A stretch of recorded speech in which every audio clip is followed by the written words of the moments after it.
And hi there, and welcome to Roadwarden's Postmortem. Big thanks to the organizers for inviting me to DevGAMM. And the presentation isn't here yet. So, Roadwarden has been released on PCs and Macs in September, and it's an illustrated text-based RPG. And most people would say that it's a solo dev project, but in reality, the majority of the game's soundtrack was composed by Nicholas Roder. Lisa Olsen was my editor and the language consultant, and I got tons of private feedback from many different people, but especially from my beloved Joanna. Roadwarden was published by Assemble Entertainment from Germany, and without all the help I got from Tim, Tobias, Stefan, Maria, Chris, Lars, and others, I'm sure that my game would get buried among all the other Steam releases from autumn.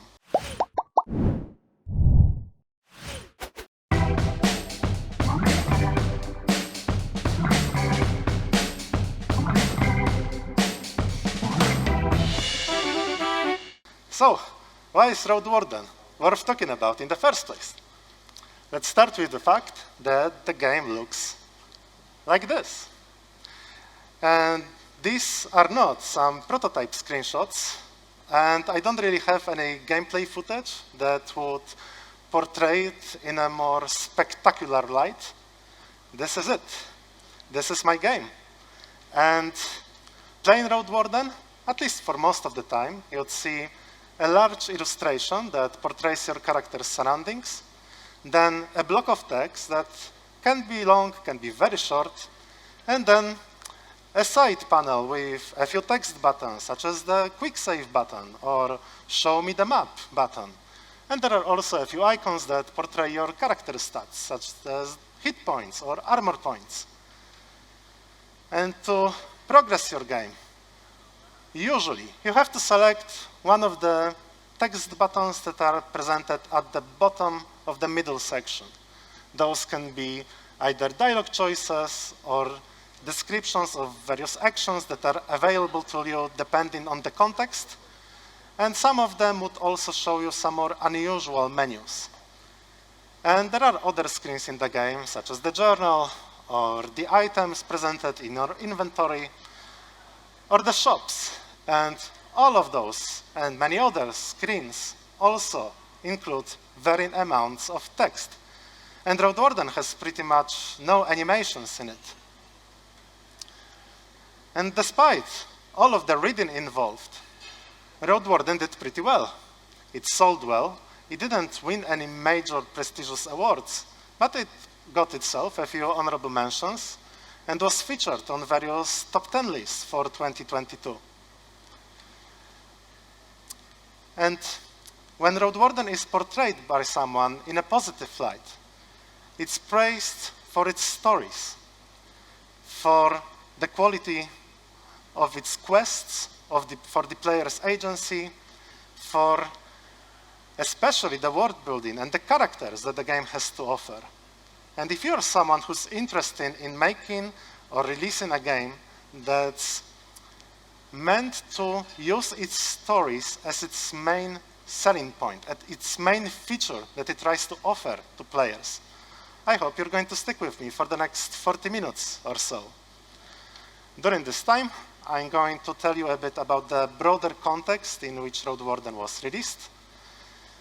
I'm going to portray in a very idealistic, generous light my design approach and my philosophy of working on this game, only to then tear off this mask of positivity and tell you about all the mistakes I made and about the inherent flaws tied to my approach.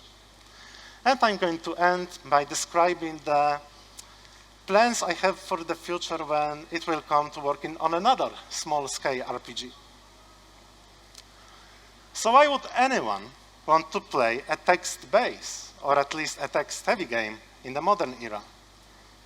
And I select such games because those are the safest bet that they will be the most interested production when it comes to stories, and not just linear narrations that are presented to me as a high-budget cutscene, for example, but rather they're going usually offer me a story that can be interacted with, that has a character I can shape, that has storylines I can select from, and has outcomes that are tied to my choices, to my decisions.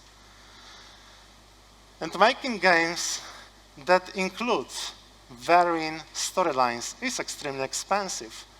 And yet, the audience for such games is large enough that there have been various studios that try to address this target audience.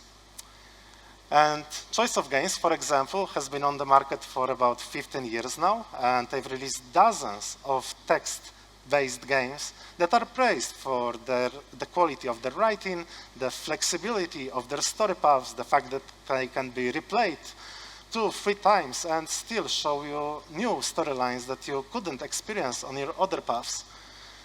And they're often praised for their very accessible interface. But there is also this new wave of games that still try to focus on using the text as their main tool of expression, but also try to level up their production value. Those games can include visuals, sound effects, music, more advanced, more complex at least, gameplay systems that actually try to support their stories. And those can be RPGs, those can be adventure games, or anything in between, but they all seem to target the same audience of people who are interested in stories that can be interacted with and changed by the player. And Roadwarden is just a small part of this post-Disco Elysium wave of games. It's not the best written one of them all. I'm not very good at drawing, and I'm terrible at programming. And at the same time, Roadwarden managed to express and share with people some stories that people find to be fascinating for them. And thousands of people have connected with my game on an emotional level. And to me, it's the most satisfying experience I could even ever imagine. And I think the main reason why I was able to reach this point with my project was the fact that I didn't try to just sprinkle my stories on the top of some gameplay loop or gameplay systems that I tried to actually sell the players. I tried to start with my stories, to offer them as the main dish, the main feature of my game. And it's a difficult approach to take because most guides, tutorials, talks you're going to find online are going to tell you to do the exact opposite. Since stories are extremely expensive to make them interactive, you're going to find many guides that are going to encourage you to make compromises when it comes to your writing, to focus on the parts that are the easiest to sell, on the visuals, on dynamic sound systems, talented voice actors, and so on. But I really wanted to make my game be able to stand on the strength of its writing and to make all the other parts of my game to actually support my stories as I try to express them. So what I really needed was some sort of a roadmap, some sort of strong artistic vision that would help me throughout the entire development process. There are, thankfully, other games I could take inspirations from, but I needed to figure out some things on my own. And I started with designing my extremely complex, as you can see, pyramid of design. And the foundation of the pyramid were the parts that were the most essential to guide me through my project. It includes the goals, so what I wanted Roadwarden to really be, the themes, So what I wanted either to express through my game, what I wanted to say, or at least what I wanted to ponder on with my project. And the tools. So what methods of communications I needed to incorporate to express both my goals and my themes. And figuring out the goals for Roadwarden was very easy for me. I knew for years that I wanted to make a game that would resemble RPGs, but would keep from them only the parts that I personally enjoy the most, and would skip all the content that tends to wear me down. I mentioned a few times already that I truly wanted to have the entire game surrounded around its stories. I wanted my narratives to be the heart of the project. And that required me to make the game short, dense with content, eventful, to actually leave all the grinding that many RPGs involve, and skip all the pointless violent scenes that I just don't care about. Just truly focus on the essence, on what I tried to portray. And to have those stories built in a way that would actually inspire me to work on them, I needed to focus on characters that would be relatable to me. So no some ancient gods leading thousand-year-old wars, or princesses who try to reclaim their throne, or the prophecies that the player has to deal with somehow. I wanted to focus on the workers, the mayors, the farmers, the small merchants, artisans, characters that would truly inspire me to actually sit down and write about them. And if there were to be introduced any combat scenes or action scenes at all, because it wasn't sure at first that they would end up being in the game, I wanted them to actually add something to the game's atmosphere, to be something that serves the game's narratives. And while figuring out the game's goals was very easy for me, the themes weren't exactly so. Some of them stood with me from the very beginning of the project, but others needed some time to evolve, to mature for a bit.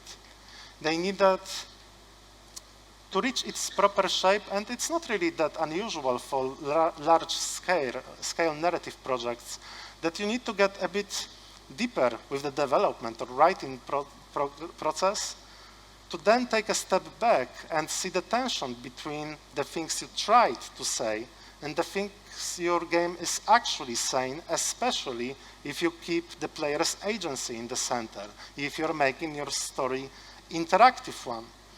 And a good example of a theme that has evolved quite significantly is directly tied to the game's protagonist.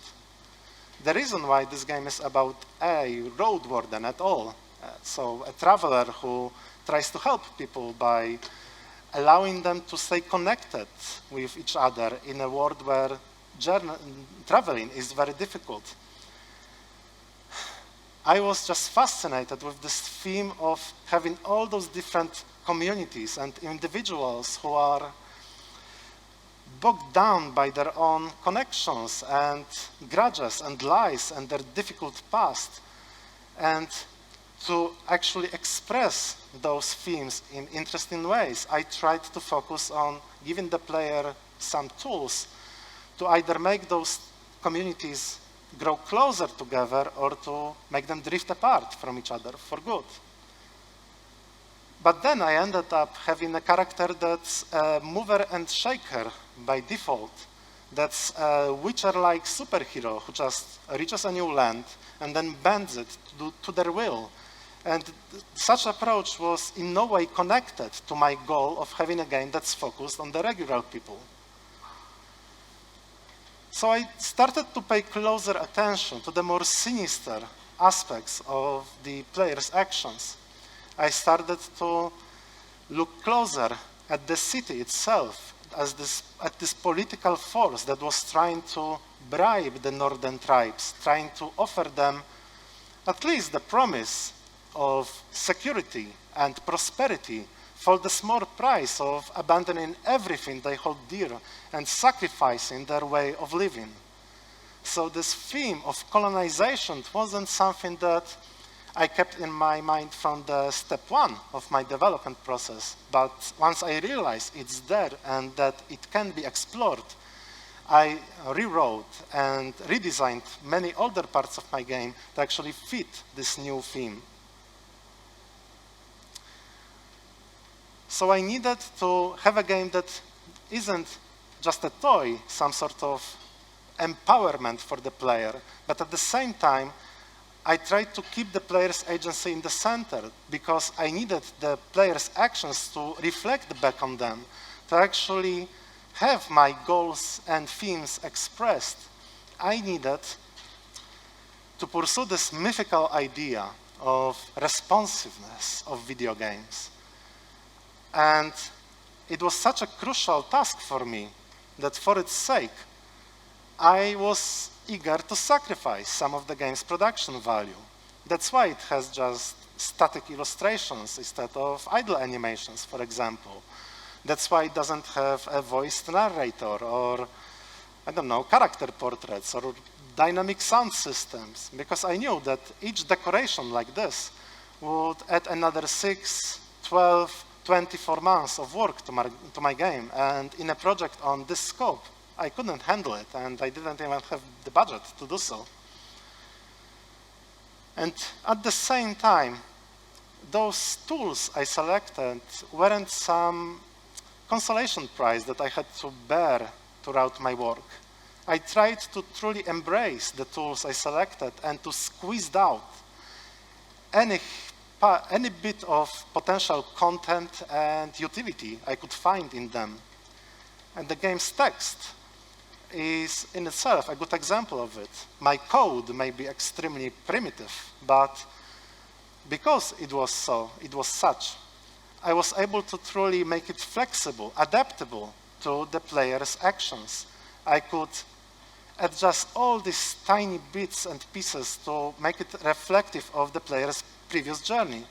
And there are so many tiny details that change throughout the game, and the player doesn't even notice that they're there, because my hope was to make a game that would feel always as the path you're taking is the intended one, the canonical one. And using text in general has been such an amazing feature for Roadwarden, not a limitation. There were many things that I would never end up being added to the game because how expensive they would be to produce them, and long, and awkward, and boring. And instead, I was able to just, for example, use a single sentence to, let's say, kill a monster, to depict a long journey, to summarize long, boring, awkward, expository conversation with another player. I could use the narration to just tell the player what are the game's rules without making some really weird expository dialogue with a character that knows that your character should already know those features. So for me, using text wasn't just a sign of some cheapness that I tried to keep.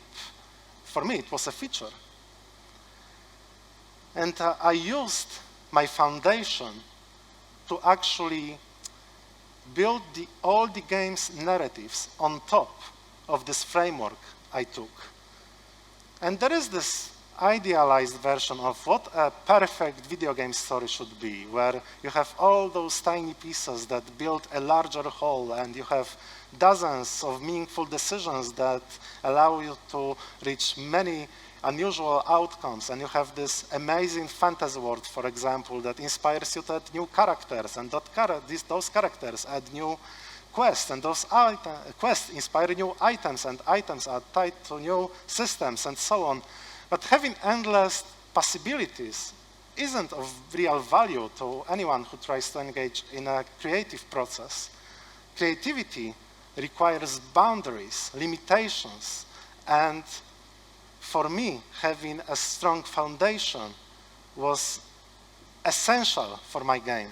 I could use my goals, my themes, to filter out all the quests, systems, ideas that were just either in opposite to my teams and goals, or they just didn't match. They were just the added, padded out content.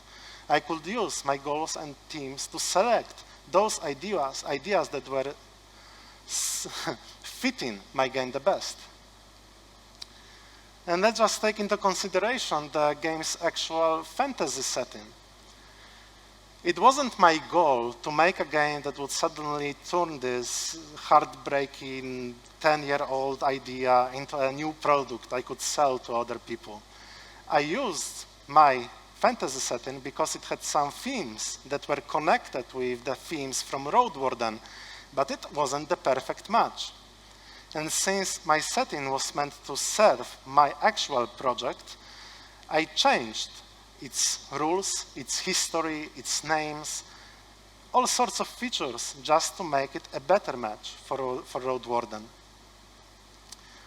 And having, in general, this framework of keeping my stories in the center of my project allowed me to also consider what sort of actual features and actions my game would have presented for the player. So I didn't try to just make my game artificially longer and look at other RPGs and say, well, they have fetch quests, they have Killed and Wolves quests, I can add those, that's not a problem. Roadwarden has a ton of fetch quests, but they are all tied either to the protagonist's role in the world or to the actual characters and communities that were added to the game. I tried to consider what would those characters actually need from the player. And despite how many fetch quests are there in the game, most people don't seem to be bothered by them because they make sense or they add something to the player's knowledge of the game's setting, of the game's communities. They feel, for many people, rewarding. And speaking of quests, on the top level of my pyramid, I tried to focus on all the actions I tried to introduce to my game as actions that can be actually experienced by the player, but that would be grown out from my stories. And I like to think about those lists of verbs that were present in the 90s in many adventure games. Those verbs that ideally would inspire the player to not just select the use button and just spam all the possible sprites they can see on the screen and just brute their way through many different puzzles. And instead, once again, ideally, they were meant to encourage the player to consider how those different actions that had some meaningful differences in them could be connected to many different items, characters, objects that are presented, and the player was meant to consider what's the logic that connects those verbs with the things that are presented on the screen.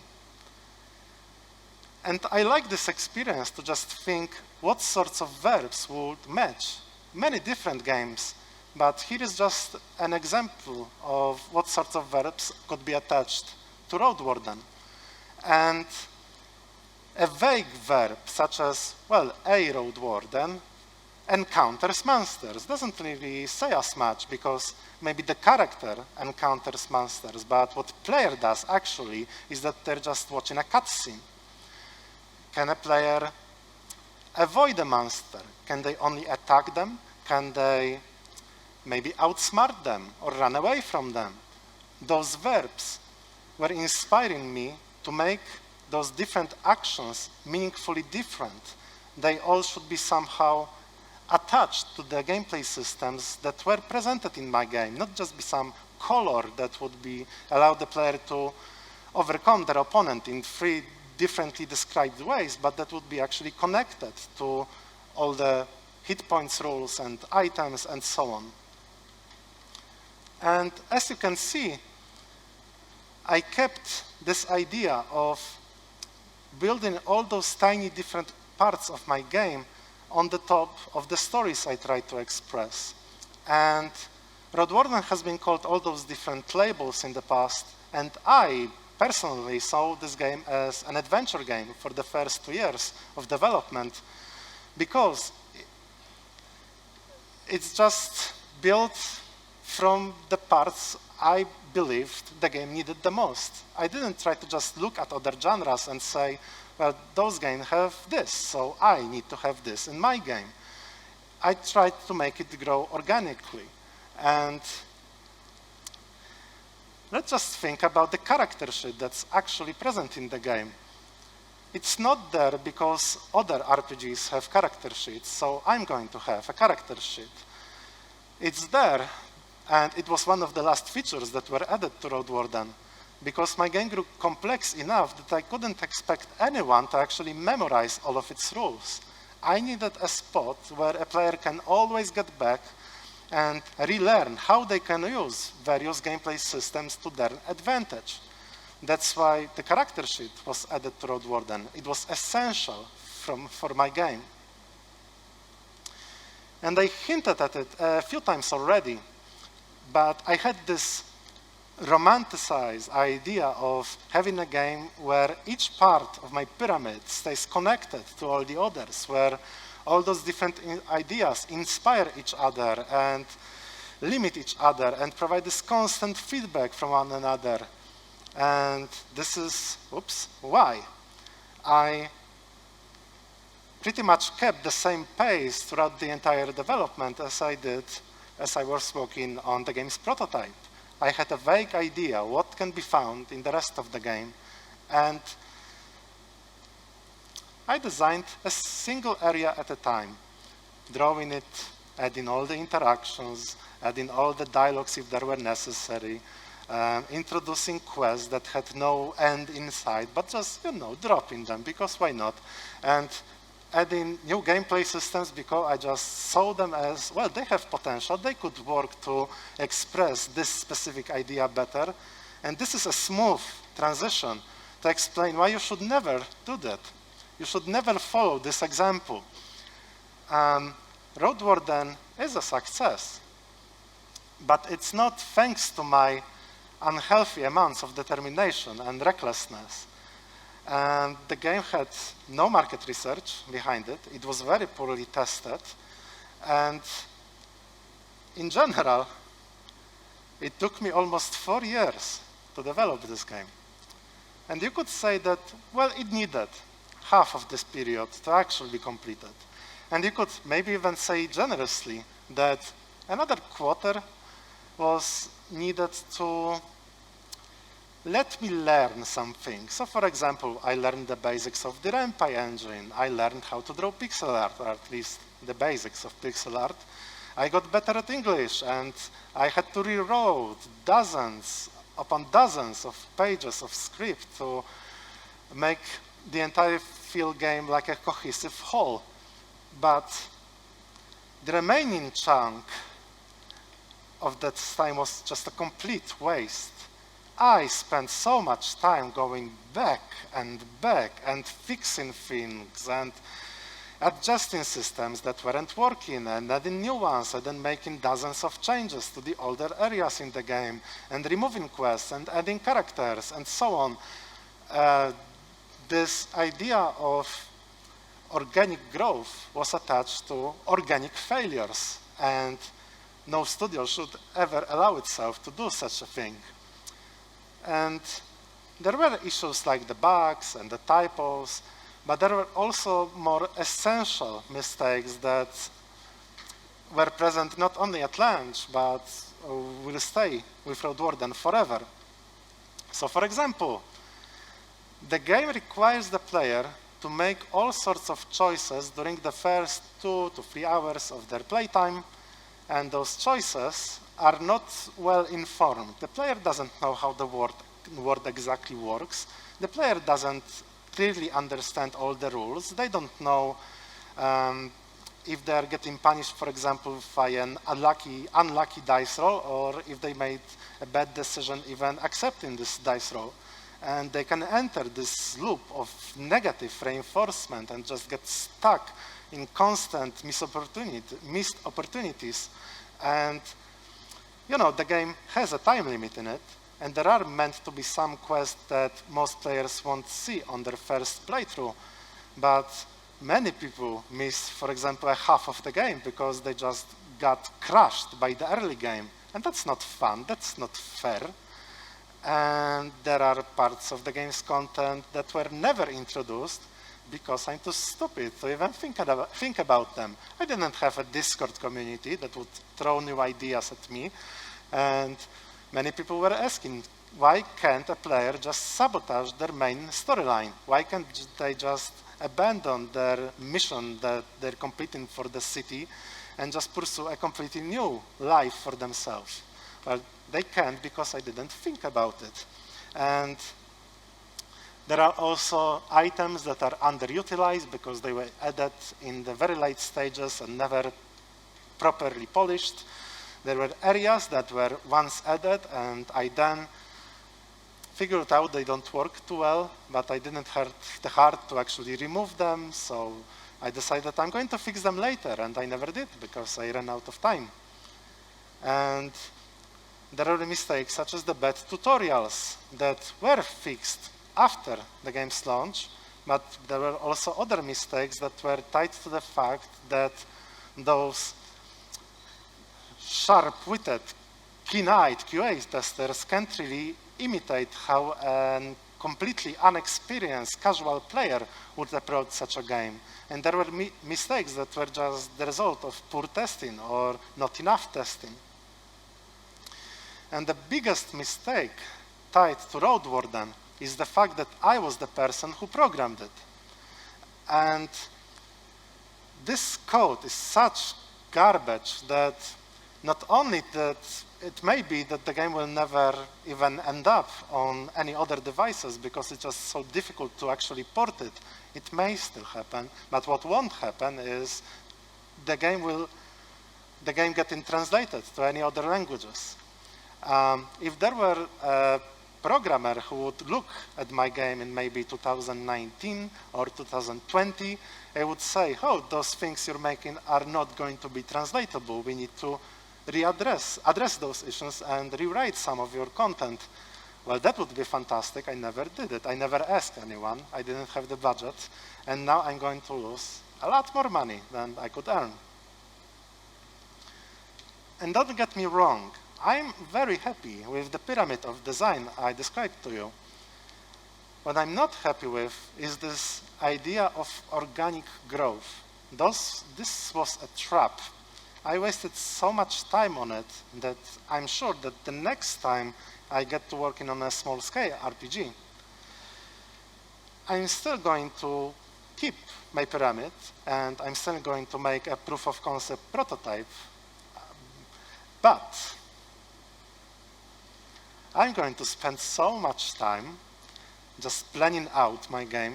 I'm going to figure out all the main stories, all the main characters, all the main features, making sure that the game has systems that actually allow the player to experience and do something meaningful about those features. And I would make sure that I have a list of verbs and list of actions attached to those verbs and systems attached to those verbs, no longer just constantly pursuing this creative chaos of improvisation. And instead, I would, for example, what a grand idea, I would build a working version of the game that has on its systems. Isn't this amazing? I would make a playable build that actually makes sure that all its features are working as intended without being bogged down by all the narrations and, descriptions and dialogues and so on. And where are those stories in that regard? Well, they would come later. I would add the flesh to the bones only after I would be sure that my game actually works. The ideas would be pre-planned earlier on, but the actual writing process wouldn't be something that would suddenly have to sabotage my game systems. And this would also be the last moment when the game could be properly shown around, get its feedback. I would make sure that it's fun, it's interesting, that it works as I hope it would. Because after this stage, after those final revisits, I would be not allowed to suddenly say to myself, wow, this quest would be so much more interesting if I were to add a new system to complement it. No, no more going back, no more redesigning all the pillars of my game and decided, oh, this storyline, I'm going to rewrite it completely because it doesn't match my game anymore. No, deciding that I'm going to add any more side quests, additional characters, smaller areas, let's say even tasks for my main character wouldn't be something that could go back and suddenly break the game by redesigning it anew. And if I were to follow the steps I just mentioned, and I would keep the pyramid of design, just abandoning this organic growth, I'm sure that Roadwarden would end up being much more polished, would be developed much more efficiently, and would be able to reach many more people and without sacrificing any of its artistic integrity. So I hope to see you all in a few years when I'm going to tell you about all the mistakes attached to my next small-scale RPG. And thank you so much for your attention. Thank you very much. Do you have any questions? Anyone with a question? Hello. So Hi. Congrats for the game. I was following since the beginning, since the demo, so very impressed by what you did. And so I wanted to ask, how did you manage to say at some point, my game is finished, you know, and not rework things? Did you make the decision yourself, or were you helped by maybe a publisher who told you, okay, your game is good, now stop changing things, because we have this syndrome of designer. You have to always try to introduce new things and make the game better. So I mentioned, once again, I believe the question is when I decided to actually stop constantly going back and fixing and adjusting things. Is that correct? My amazing tool I had was the fact that at one point my publisher said, enough is enough. And he said, we have maybe another year that we can offer you, and you have to finish. That was extremely helpful. And I say that without grudge or sarcasm, actually, because it was helpful to have someone who would actually tell me, all right, those parts of your game are good. They're good enough.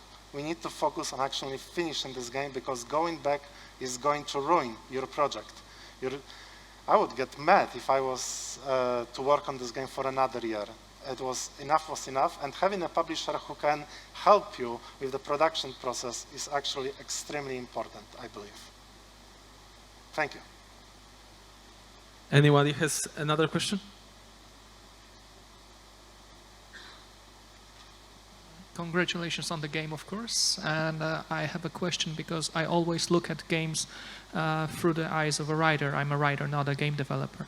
And you said that writing is a very important part of Roadwarden. So I wanted to ask you, did you have any inspirations from literature? Because it's a fantasy realm. So maybe you could name some inspiring writers, novelists that were influential in the production of the game.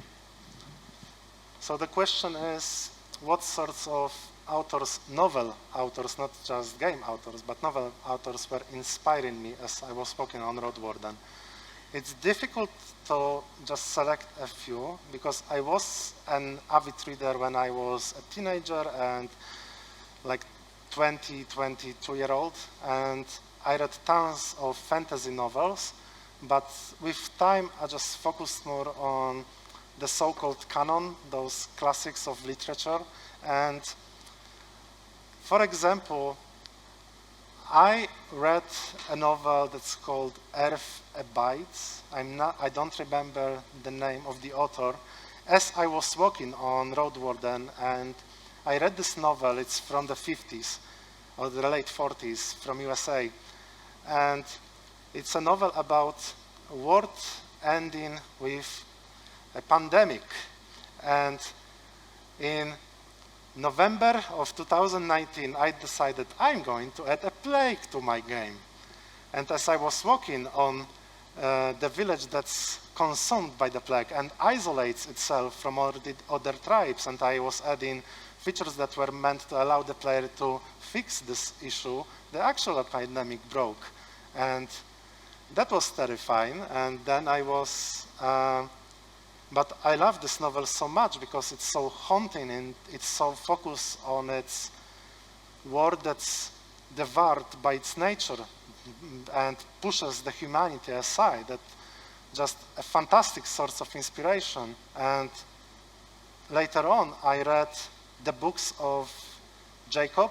I believe they were translated to English about a year ago. It's a novel by Polish Olga Tokarczuk, and those novels, this novel it's a huge novel, but it's so fascinated by the way small communities approach the idea of finding fulfillment in their life and seeking the meaning in religious fanaticism. And for example, in Roadwarden is a quest where you can help matchmake a few different singles, and you can help them find a spouse by just riding around asking people if they want to marry someone, and it was directly taken from this novel. So I don't know, there were novels that shaped me as a person, but there were also ones that I just read and I knew this one part, it fits perfectly. But there were a lot. Okay, thank you very much. Give a round of applause.